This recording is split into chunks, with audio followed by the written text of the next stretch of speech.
Mari kita mulai ya. Assalamualaikum warahmatullahi wabarakatuh. Selamat pagi semuanya. Selamat pagi Bu Ajun Normalita Nilasari yang menjabat sebagai pelaksana di kantor wilayah di Direktorat Jenderal Pajak Jakarta Selatan 2. Baik Bu Ajun, boleh nih perkenalan sedikit mengenai Ibu? Mbak, sorry maaf, Mbak Ajun. Perkenalkan, nama saya Ajun Normalita Nilasari, kantornya di kantor wilayah Direktorat Jenderal Pajak Jakarta Selatan 2. Mungkin sedikit ini ya, sedikit informasi aja. Mungkin beberapa dari teman-teman di sini pasti masih agak asing dengan kantor wilayah Direktorat Jenderal Pajak ya. Biasanya familiarnya dengan kantor pelayanan pajak. Nah, untuk kantor wilayah Direktorat Jenderal Pajak ini sebenarnya secara gampangnya satu unit di atas kantor pelayanan pajak, satu unit di bawah di Direktorat Jenderal Pajak kantor pusatnya. Jadi kita Hmm. berwenang mengawasi kinerja dari kantor pelayanan pajak. Biasanya kalau KPP itu atau kantor pelayanan pajak kan ada di beberapa kabupaten ya. Kalau kantor wilayah biasanya adanya di provinsi.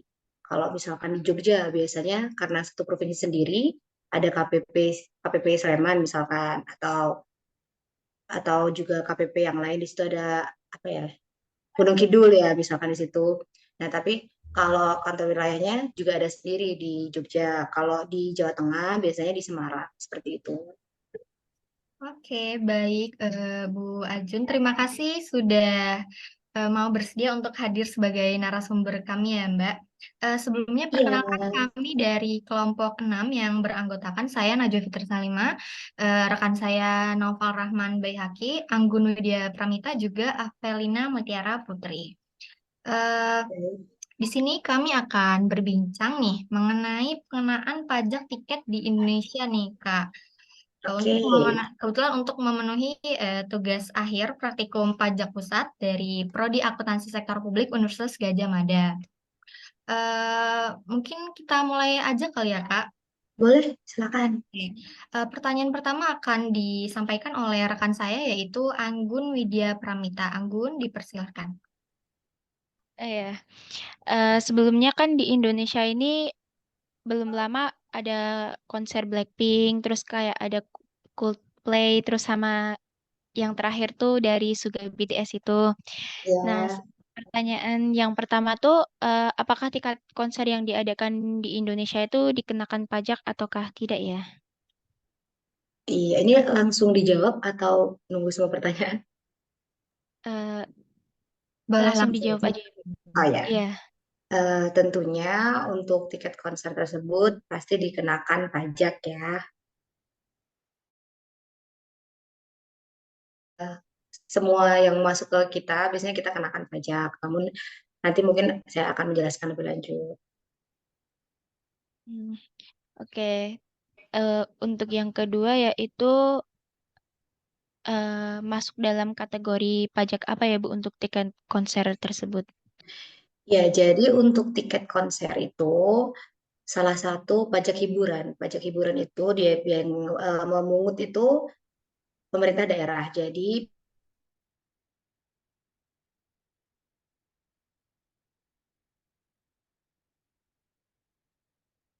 pajaknya sendiri pasti juga teman-teman udah tahu kan. Kalau kemudian pajak penghasilan, pajak pertambahan nilai atas barang mewah, dan juga ada bea materai itu untuk pajak pusat. Nah, sisanya biasanya semua itu di pajak daerah.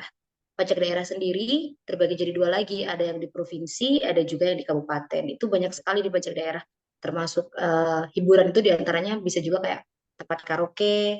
Nah, kalau kata Mm. juga hiburan tontonan yang lain. Jadi karena konser ini masuk juga ke pajak hiburan, jadi masuk ke pajak daerah yang distorkan ke pemerintah daerah. Tapi ada beberapa yang distorkan ke pajak pusat juga, tapi tidak atas tiket konsernya.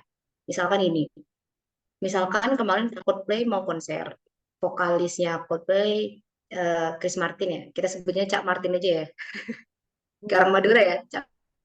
Oke. Iya. Jadi Cak Martin ini vokalisnya Coldplay.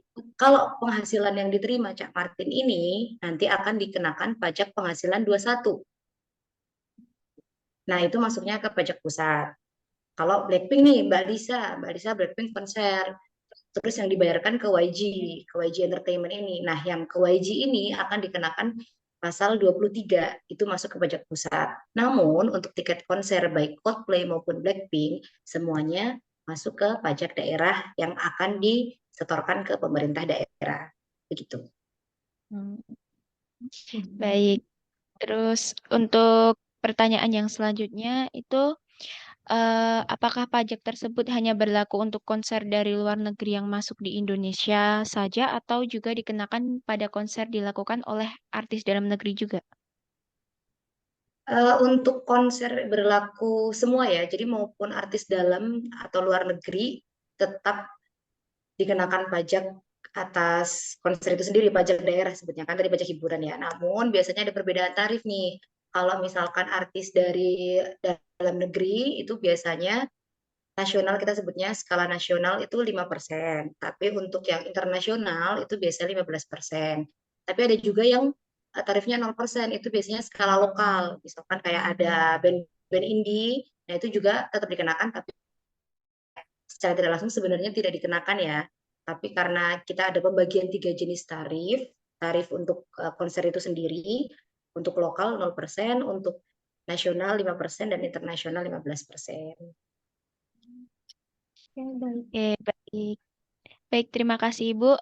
Pertanyaan selanjutnya akan disampaikan oleh rekan saya yaitu Avelina. Baik. Oke, selamat pagi menjelang siang, Bu Ajun. Selamat pagi menjelang siang. Untuk pertanyaan selanjutnya, apakah Ya, kategori pajak artis dalam negeri sama dengan pajak artis luar negeri? Tadi kan sudah dijawab. Lalu betul. untuk dalam negerinya sendiri, itu tuh nanti pajaknya masuk ke pajak pribadi dari artis tersebut atau tetap masuk di tarif tiketnya tersebut, Mbak? Kalau untuk tiket konsernya tetap sama-sama masuk ke pemerintah daerah ya.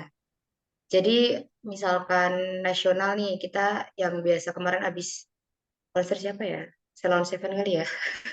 Ya. Salon Seven kan habis konser tuh. Itu nanti tiket atas Salon Seven itu, misalkan saya nonton konser Salon Seven, nanti di tiket saya udah kena 5% nih.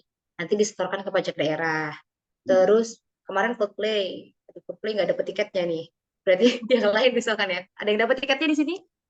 Saya enggak. Enggak ya.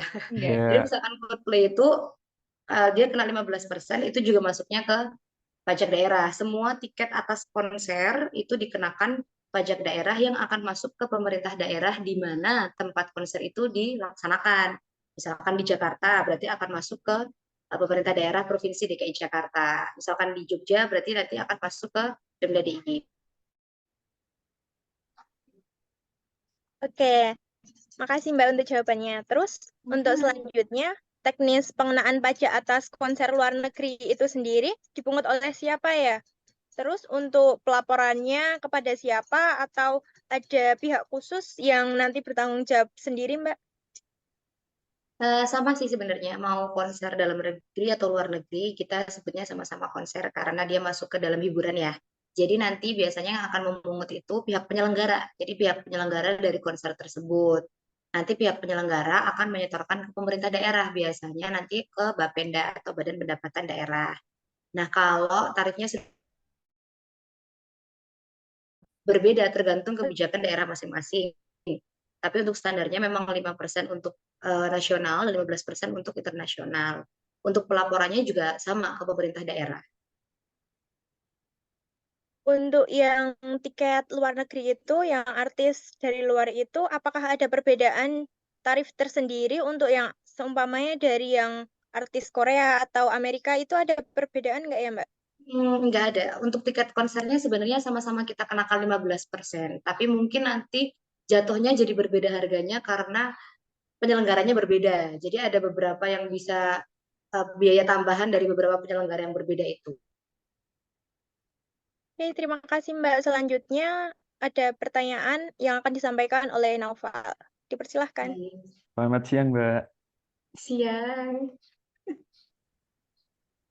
Kan bulan November kan akan Juni, Juli Juni akan ada itu ya timnas Argentina ya.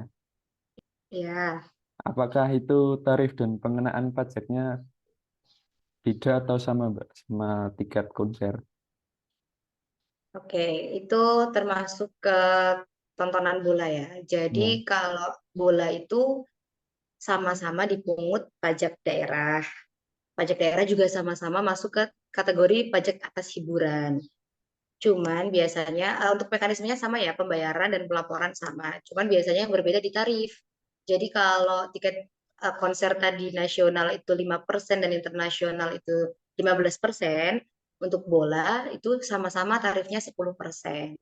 Begitu. Jadi beberapa jenis pajak hiburan yang tetap dipungut untuk pajak daerah itu salah satunya adalah ada 10 kategori ya, ada tontonan film, ada pagelaran kesenian, musik, tari, atau busana, fashion show gitu kan.